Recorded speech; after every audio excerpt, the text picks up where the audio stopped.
ओम श्री गणेशाय नमः। ओम सरस्वत्यै नमः। ओम सद्गुरुभ्यो नमः। श्री अरुणाचलम श्री अरुणाचलम श्री अरुणाचलम। ज्ञानेश्वरमावुली ज्ञानराजमावुली तुकाराम। ज्ञानेश्वरमावुली ज्ञानराजमावुली तुकाराम। ஆம், இன்று மராட்டிய தேசத்திலே மிகவும் பிரசித்தி பெற்ற ஞானேஸ்வர் மகாராஜின் வாழ்க்கை, அதில் நடந்த சில சம்பவங்களையும் இன்று பார்க்க போகின்றோம். ஞானேஸ்வர் மகாராஜ் 16 வயது சிறுவனாக இருந்த பொழுதே ஞானேஸ்வரி என்ற ஸ்ரீமத் பகவத்கீதைக்கு மராட்டிய பாஷையிலே பாஷ்யம் எழுதிவிட்டார். அது மட்டுமல்ல, அந்த சிறு வயதிலேயே அவர் பழுத்த ஞானியாக இருந்ததாலும், அவ்வளவு ஒரு கருணை உள்ளம் கொண்டவராக இருந்ததாலும், அந்த மராட்டிய தேசத்திலே உள்ள மக்கள் அனைவரும் அவரை மௌலி, அம்மா என்று அழைத்தார்கள். இது எவ்வளவு ஆச்சரியமான விஷயம்! யோசித்து பாருங்கள். ஒரு கிராமத்தில் இருக்கக்கூடிய வயதானவர்கள் எல்லாம் ஒரு சிறுவனை அம்மா என்று அழைக்க வேண்டும் என்று சொன்னார். அவன் எவ்வளவு உதார ஹிருதயனாக, கருணை கொண்டவனாக இருந்திருக்க வேண்டும், பழுத்த ஞானியாக இருந்திருக்க வேண்டும். ஆக மகாராஷ்டிர மாநிலத்திலே ஞானேஸ்வர் மகாராஜை பற்றி பேசாமல் அவர்களுடைய அந்த ஸ்பிரிச்சுவல் லிட்ரேச்சர் அது நிறைவடையாது என்பதாக சொல்வார். இந்த ஞானேஸ்வர் மகாராஜினுடைய ஆரம்ப காலம் மிகவும் கடினமானதாக அமைந்திருந்தது. ஞானேஸ்வர் மகாராஜ் ஒரு பிராமண குலத்திலே தோன்றியவர். அவருடைய தந்தையார் விட்டல் பந்த், தாயார் ருக்மிணி பாய். இந்த விட்டல் பந்த், அதாவது ஞானேஸ்வர் மகாராஜுடைய தந்தையார் விட்டல் பந்த், சிறு வயதிலிருந்தே உலக விஷயங்களில் நாட்டமில்லாதவராக இருந்தார். எப்பொழுதும் அகமுகப்பட்டு அந்த ஆண்டவனையே தியானித்து கொண்டும், யோக சாதனைகளை பழகிக்கொண்டும், வேத சாஸ்திரங்களை கற்று அதனை பற்றி விசாரித்து கொண்டுமே தன்னுடைய காலத்தை கழித்து வந்தார். ஆனால் விதி வசத்தினால் அவருக்கு திருமணம் நடந்தது. ருக்மிணி பாயுடன் திருமணம் நடந்தது. அப்படி திருமணம் நடந்தாலுமே அவருடைய மனம் இந்த திருமண வாழ்க்கையிலே ஒட்டவில்லை. ஒரு சிறிது காலத்திலேயே அவர் காஷி சென்று அங்கு சுவாமி ராமானந்தர் என்னும் சந்நியாசனமிருந்து சந்நியாசம் பெற்றுக்கொண்டார். ருக்மிணி பாய் மிகவும் அன்பான மனைவி, வெரி பியோர் அண்ட் டெடிகேட்டட். கணவன் இப்படி சந்நியாசம் ஏற்றுவிட்டான் என்பதை அறிந்து மிகவும் வருத்தப்பட்டாள். செய்வது அறியாத திகைத்தாள். அப்படி இருக்கும் பொழுது பாருங்கள் இறைவனுடைய விளையாட்டு. இந்த வித்தல் பந்தின் குருநாதராகிய சுவாமி ராமானந்தர் இந்த ருக்மிணி பாய் இருந்த கிராமத்திற்கு பரிவிராஜகனாக விஜயம் செய்கிறார். அப்படி செய்யும் பொழுது ருக்மிணி பாய் அவரை கண்டு, அவளுக்கு தெரியாது இவர்தான் நம்முடைய கணவருடைய குரு என்பதாக தெரியாது, இருந்தாலும் ஒரு சாது சந்த் நம்முடைய கிராமத்திற்கு வந்திருக்கிறார் என்பதாக அவருக்கு பணிவிடைகள் எல்லாம் செய்கிறாள். அப்பொழுது இந்த ராமானந்தர் மனம் மகிழ்ந்து, உனக்கு சத்புத்திரர்கள் உண்டாகட்டும் என்பதாக ஆசீர்வதிக்கின்றார். இதை கேட்ட ருக்மிணி பாய் சற்றே நகைத்து ராமானந்தரிடம் சொல்கிறாள், ஐயா, நீங்கள் பெரிய ஞானி, தவசிரேஷ்டர், இருந்தாலும் உங்களுடைய இந்த வார்த்தை மெய்யாக வாய்ப்பே இல்லை என்று சொல்லி தன்னுடைய சோக கதையினை சொல்கின்றாள். இதை கேட்டவுடன் ராமானந்தருக்கு தெரிய வருகிறது, இவள் குறிப்பிடுகின்ற அந்த மனிதர் தன்னுடைய சீடராகின்ற விட்டல் பந்த் என்பதாக. விட்டல் பந்த் சந்நியாசம் எடுக்கும் பொழுது தான் ஏற்கனவே திருமணம் ஆகியவன் என்பதை தன்னுடைய குருநாதரிடம் சொல்லவில்லை. ராமானந்தருக்கு மிகவும் மன கஷ்டம் உண்டாகிவிடுகிறது. அவர் உடனடியாக காசிக்கு சென்று தன்னுடைய சீடனாகிய விட்டல் பந்திடம், இனி நீ சன்னியாசியாக இருக்கலாகாது, நீ உன்னுடைய வீட்டிற்கு சென்று கிரகஸ்தாசிரமத்திலே ஈடுபட்டு வாழ்க்கை வாழ வேண்டும் என்பதாக அனுப்பி வைத்து விடுகிறார். குருநாதர் சொன்ன பிறகு அதற்கு மறுப்பு ஏதும் தெரிவிக்க முடியாதவராய் விட்டல் பந்த் மீண்டும் கிராமத்திற்கு வருகின்றார். ஆனால் அந்த காலத்திலே விடயங்கள் எல்லாம் மிகவும் வேறு மாதிரியாக இருந்தது. It was very strict, it was very harsh. அந்த கிராமத்தில் உள்ள பிராமணர்கள் எல்லோரும் இந்த விட்டல் பந்தை தன்னுடைய சமுதாயத்தில் ஏற்க மறுத்து விட்டார்கள். சந்நியாசியாக போனவன் மறுபடியும் கிரகஸ்தாசிரமத்திற்கு வருவதற்கு நம்ம சாஸ்திரத்தில் இடமில்லை. ஆகவே இவன் செய்வது அபச்சாரம், தெய்வ குற்றம் என்பதாக கருதி அவர்களை, ருக்மிணி பாயையும் விட்டல் பந்தையும் தள்ளி வைத்துவிட்டு பகிஷ்காரம் செய்து விட்டார்கள். இருந்தாலும் விட்டல் பந்த் தன்னுடைய குருநாதருடைய ஆணையை ஏற்றுக்கொண்டு இல்லற வாழ்க்கையை நடத்த ஆரம்பித்தார். அப்படி இல்லற வாழ்க்கை நடத்தினாலும் அவருடைய மனம் எப்பொழுதும் அந்த பாண்டுரங்கன் மீதே இருந்தது. யோக சாதனைகளிலேயே அவர் ஈடுபட்டு வந்தார். இப்படி கிராமத்தார்கள் அவர்களை பகிஷ்காரம் செய்ததால் மிகவும் வறுமையிலே வாடினார்கள். இருந்தாலும் அதனை மனமகிழ்ச்சியோடு ஏற்றுக்கொண்டு தங்களுடைய வாழ்க்கையை நடத்திவளாயினர். அப்படி வரும்பொழுது அவர்களுக்கு 4 குழந்தைகள் பிறந்தார்கள். முதலாம் அவன் நிவிருத்திநாத், இரண்டாம் அவர் ஞானேஸ்வர் மகாராஜ், மூன்றாம் அவர் சோபான் தேவ், 4வது ஒரு மகள், அவள் முக்தாபாய். இந்த 4வருமே இளமையிலிருந்தே ஞானம் செறிந்த குழந்தைகளாக திகழ்ந்தார்கள். உலக விஷயங்களிலே ஆர்வம் காட்டாமல் அந்த ஹரியை நினைப்பதிலேயே, அவனை தியானிப்பதிலேயே அவர்களுடைய சித்தம் ஈடுபட்டிருந்தது. அப்படி இருக்கும் பொழுது இந்த விட்டல் பந்திற்கு இந்த 3 சிறுவர்களும் சிறிது வளர்ந்த பிறகு அவர்களுக்கு உபநயனம் செய்ய வேண்டும் என்பதாக நினைத்தார்.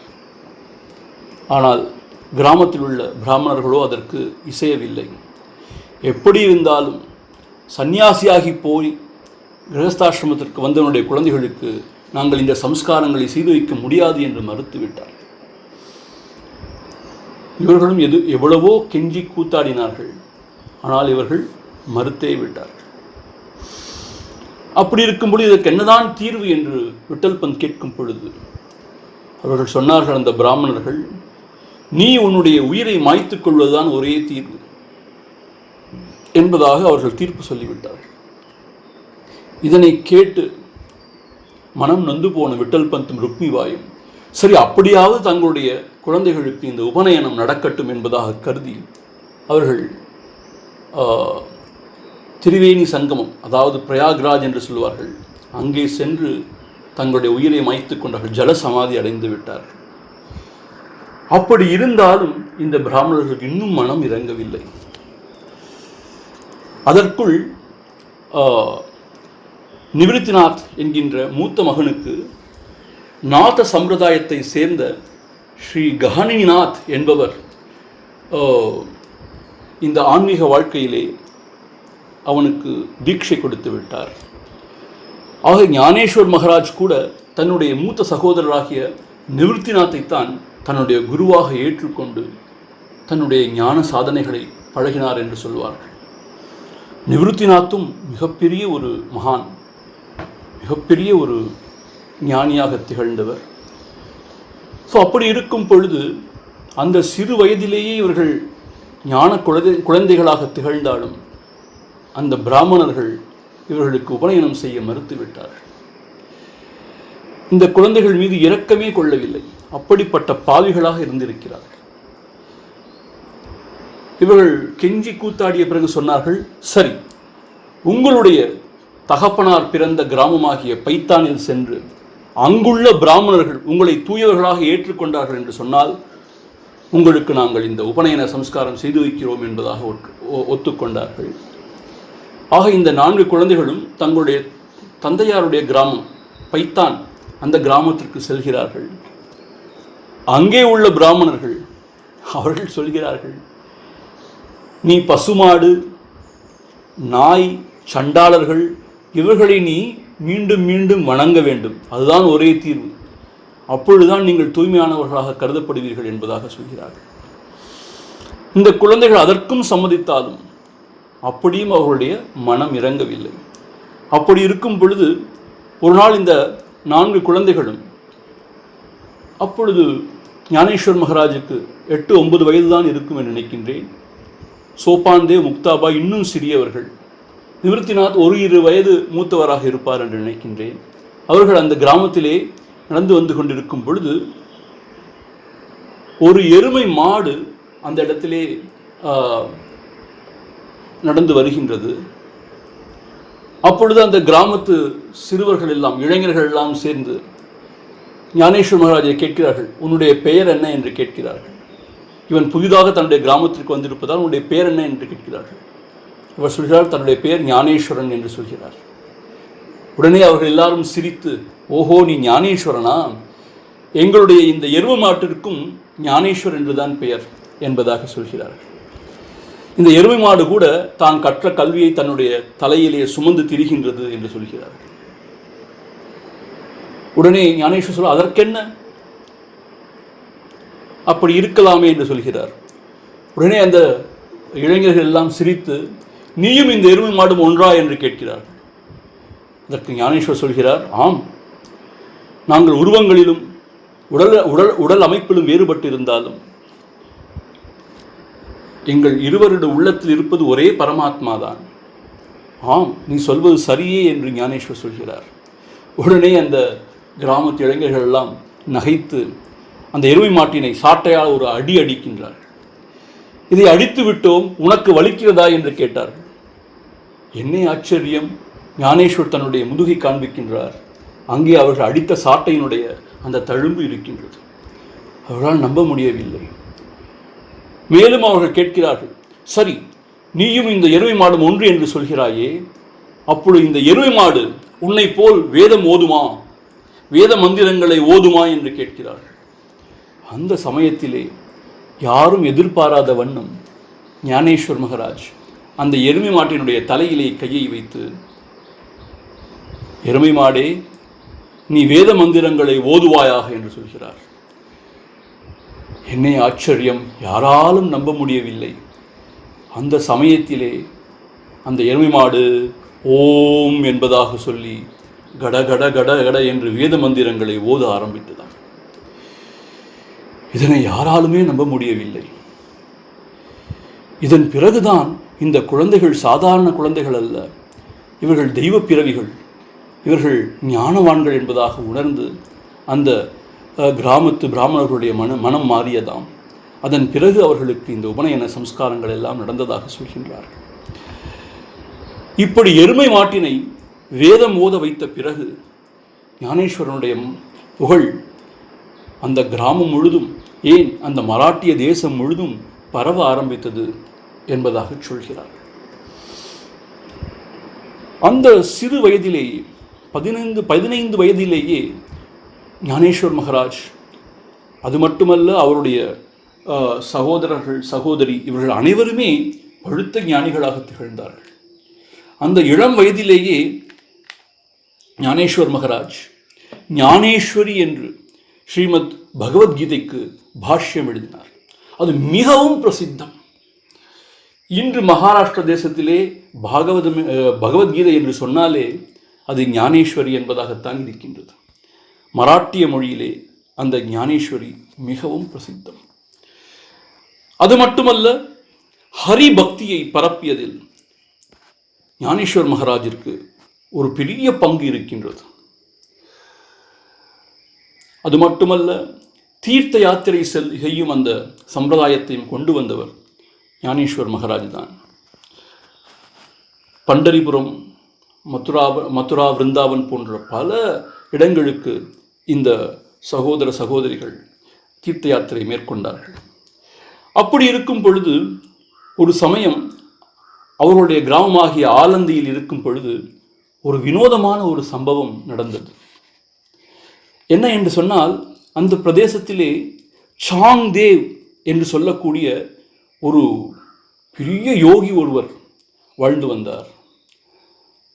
அவர் தன்னுடைய யோக சாதனையினால் பல முறை மரணத்தை வென்றவராக 400 ஆண்டுகளுக்கு மேலாக உயிர் வாழ்ந்து வந்ததாக சரித்திரம் சொல்கிறது. அப்படி வயது முதிர்ந்த ஒரு யோகி அவ்வளவு காலம் யோக சாதனை பழகி இருந்தாலும் அவருடைய உள்ளத்திலே அந்த அகங்காரம் மட்டும் சென்று மறைந்ததாக காணும். அப்படி இருந்தவர் தான் ஒரு பெரிய யோகி என்பதாகவும் எல்லோரும் தன்னை வணங்க வேண்டும் என்பதாகவும் நினைத்து வாழ்ந்து வந்தார். அவருடைய அஷ்டமா சித்திகள் அனைத்தும் இருந்தது. அவர் ஒரு பெரிய ஒரு வல்லமை படைத்தவராக இருந்து அந்த காலத்தில் இருந்திருக்கிறார். அவருக்கு இந்த ஞானேஸ்வர் மகாராஜனுடைய இந்த மகிமைகளை கேட்டவுடன், அதாவது ஒரு எருமை மாட்டினையே வேதம் சொல்ல வைத்த சிறுவன் என்ற பெருமைகளை கேட்டவுடன் அவரை காண வேண்டும் என்பதாக அவா எழுகின்றது. உடனே அவர் என்ன செய்கிறார்? அந்த சாங்தேவ், 400 வயது நிரம்பிய சாங்தேவ் ஒரு புலியின் மீது ஏறி அமர்ந்து, அவர் அப்படித்தான் சவாரி செய்வாராம். ஒரு புலியின் மீது ஏறி அமர்ந்துதான் சவாரி செய்வாராம். அந்த புலியினை செலுத்துவதற்காக ஒரு பாம்பினை சாட்டையாக வைத்திருப்பாராம் கையிலே. வினோதமாக இருக்கிறது அல்லவா? 400 வயது கொண்ட பெரிய யோகி சாங்தேவ் எப்பொழுதும் புலியின் மீது பவனி வருபவர், கையிலே பாம்பு சாட்டையை வைத்திருப்பவர். அவர் இந்த கிராமத்து மக்கள் எல்லாம் வியந்து மூக்கின் மீது விரல் வைத்து என்று பார்க்கும் அளவிற்கு அந்த புலியிலே அமர்ந்து வருகின்றார். ஞானேஸ்வர் மகாராஜை தேடி அவரை காண வேண்டும் என்பதாக வருகின்றார். அந்த சமயம் நிவத்திநாத், ஞானேஸ்வர் மகாராஜ், சோபான் தேவ், இந்த குழந்தை முக்தாபாய், அவளுக்கு அப்பொழுது 5-6 வயது தான் இருக்கும். இவர்கள் நால்வரும் தங்களுடைய வீட்டு வாசலிலே இருக்கக்கூடிய ஒரு குட்டி சுவர், அந்த சுவற்றின் மீது அமர்ந்து ஏதேதோ கதைத்துக் கொண்டிருந்தார்கள், பேசிக்கொண்டிருந்தார்கள். அப்பொழுது இந்த மகா யோகி புலியிலே ஒரு ஆணவத்துடன் வரும் அந்த காட்சி அவர்களுக்கு புலப்பட்டது. உடனே ஞானேஸ்வர் மகாராஜுக்கு தன்னுடைய திருஷ்டியிலே ஞான திருஷ்டியை தெரிந்துவிட்டது, இவர் எதற்காக வருகிறார் என்று. அவர் மெதுவாக அந்த குட்டிச் சுவற்றிடம் சொன்னார், குட்டிச் சுவரே, நீ மெதுவாக நகர்ந்து சென்று அந்த மகாபெரும் யோகியை வரவேற்பாயாக என்பதாக சொன்னார். அப்படி சொன்னவுடன் அந்த ஊர் மக்களுக்கு ஒரே வியப்பாக போய்விட்டது. ஞானேஸ்வர் மகாராஜ் அமர்ந்திருந்த அந்த குட்டிச்சுவர் மெதுவாக நகர ஆரம்பித்தது. அங்கே சாங்தேவ் புலியின் மீது அமர்ந்து வந்து கொண்டிருக்கிறார். இங்கே இந்த குழந்தைகள் எல்லாம் குட்டிச்சுவர் மீது அமர்ந்து அந்த குட்டிச்சுவர் நகர்ந்து அந்த சாங்தேவ் அவரை வரவேற்பதற்காக அந்த குட்டிச்சுவர் நகர்ந்து செல்கிறது. இதை கண்டவுடன் அந்த சாங்தேவிற்கு என்ன செய்வது என்றே தெரியவில்லை. நாம் ஒரு புலியினைத்தான் வசப்படுத்தி அதன் மீது அமர்ந்து வருகிறோம், இந்த குழந்தைகளோ ஜட சம்பந்தமாகி இந்த குட்டிச்சுவரையே வாகனமாக அதிலே அமர்ந்து நம்மை காண வருகிறார்கள் என்பதை நினைந்து அவருடைய அகங்காரம் எல்லாம் அன்றே சுக்குநூறாக உடைந்து போனதாம். அவர் தன்னுடைய புலியில் இருந்து இறங்கி வந்து இவர்களை வீழ்ந்து வணங்குகிறார்.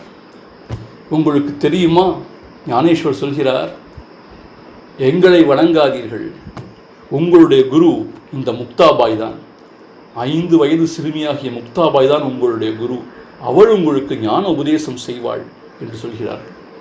ஆக 400 வயதிற்கு மேற்பட்ட அந்த மகா யோகிக்கு 5 வயது சிறுமியாகிய முக்தாபாய் குருவாக இருந்து ஞானோபதேசம் செய்தாள் என்று கதை சொல்கிறது. நம்முடைய பாரத தேசத்திலே இப்படிப்பட்ட கதைகள் எண்ணற்றவை, அற்புதமான கதைகள். ஆகவே ஒருவன் யோக சாதனை பழகினால் மட்டும் போதாது, அதனால் ஆணவம் வளர்ந்தால் அவன் எவ்வளவு வயது முதிர்ந்தவனாக இருந்தாலும் அவன் இன்னும் உள்ளத்திலே சிறுவனே. இந்த குழந்தை 5 வயது குழந்தையாக இருந்தாலும் ஞானச் செறிவோடு அந்த பரமான்ம ஞானத்திலே திளைத்திருப்பதால் அவள் சத்குருநாதர் என்றே போற்றப்படுகிறாள். இதுதான் உண்மை. வயது என்பது இங்கே முக்கியமல்ல. ஒரு ஆன்மீக சாதகன் எந்த நிலையிலே இருக்கிறான் என்பதே உண்மை. அதுவே நாம் உற்று கவனிக்கத்தக்கது. ஆக 21 வயதுகளே இந்த ஞானேஸ்வர் மகாராஜ் வாழ்ந்தார். அதன் பிறகு ஆலந்தியிலே அவர் ஜீவ சமாதி ஏற்றுக்கொண்டார்.